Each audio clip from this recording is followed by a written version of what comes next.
نقول اول شيء السلام عليكم ورحمه الله وبركاته. اسعد الله اوقاتكم بكل خير. اليوم الخميس 1/2/1445.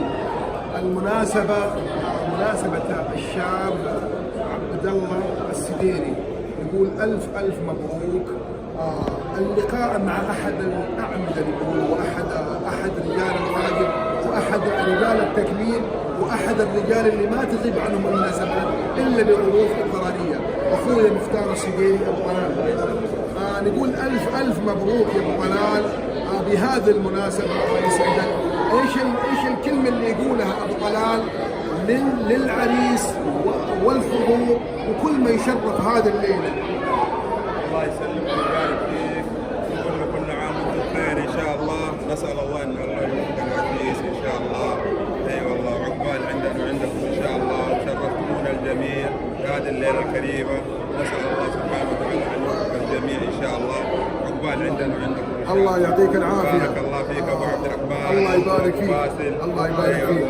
والسؤال موصول لابو باسل ما شاء الله تبارك الله. نقول ابو باسل بالفعل كما قلنا هني ابو طلال، ابو باسل رجل واجب، ابو باسل رجل تكميل، ابو باسل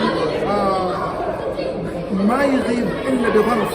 الليله السعيده هذه ايش تقول لزميلك وزميل الدرب ابو طلال؟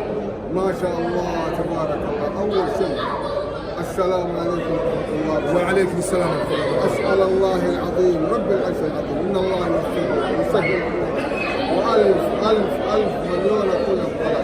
ابو طلال الهديه الله يعطيك الله العافيه. يوفقه الله يوفقه. شكرا رجال الواجب، شكرا هذا الحضور، شكرا هذه الوجيه الطيبه، شكرا على كرم الضيافه وحسن الاستقبال. ما هو مستغرب منكم. بارك الله فيكم. الله يعطيكم العافيه. شكرا جزاكم الله.